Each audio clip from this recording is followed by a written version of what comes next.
আসসালামু আলাইকুম। আপনারা দেখতেছেন এটা হচ্ছে আমাদের 12 মাসি কাটিমন আমের গাছ। এটি হচ্ছে মানে এত পরিমাণ ফুল ধরছে যে আফসোস হচ্ছে যে আমরা এই ফুলগুলো সমস্ত কিছুগুলো ভেঙে দেব সেজন্য।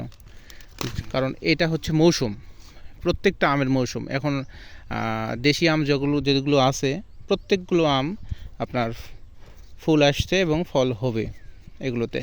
এখন আমরা যদি এই কাটিমন আমটা যদি এখন রাখি মৌসুমে, তো আমরা আমের দাম ঠিক মতো পাবো না।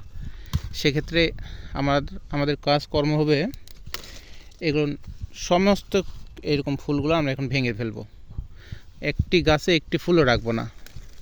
তাহলে হবে কি, আমাদের গাছটা স্ট্রেস পাইলো না এবং এর পরের বারে যে ফুলটা, কারণ এখান থেকে আবার নতুন করে কুড়ি বের হবে। যখন এই কুড়িটা বের হবে তখন আবার একটা ফুল চলে আসবে, যেটা আমাদের মৌসুমি আমের যখন একটু মার্বেলের থেকে বড় আকার ধারণ করবে মৌসুমি আম, একটু মনে করেন যে ক্রিকেট বলের মতো হয়ে যাবে, ঠিক সেই রকম টাইমে এখানে মুকুল বের হবে। তখন এই মুকুলটা হয় কি, তখন আমরা লেটে পাবো আম। ওই মৌসুমি আম যখন উঠে শেষ হয়ে যাবে, উঠে যাওয়ার আপনার মনে করেন যে আরশিনা থেকে শুরু করে বাড়ি ফোর যেগুলো আছে সমস্ত আম যখন শেষ হয়ে যাবে, তারও 1 মাস পর্যায়ে এই আমটা আমরা তখন পাবো, বাজার করতে পারবো। তখন যায় বাজারে আমরা 300 টাকা প্লাস পাবো দাম। নর্মালি এই সিজনে 300 টাকার মতো প্লাসই হয়, 200 থেকে শুরু হয়, তো একবার লাস্টের দিকে যায় 300 পর্যন্ত পাওয়া যায়। আর আপনার এর পরে যে সিজনগুলো আছে সেই সিজনে আমের দাম আরও একটু বৃদ্ধি পায়, তখন 350-400 পর্যন্ত চলে যায় পাইকারি দাম। যেটা খুচরা দাম তো আপনার বিভিন্ন এলাকা জুড়ে বিভিন্ন এলাকা দাম হয়। এই হচ্ছে কাটিমন আমের বিষয়টা। আমরা এখন এগুলো সমস্ত কিছু ভেঙে দেব।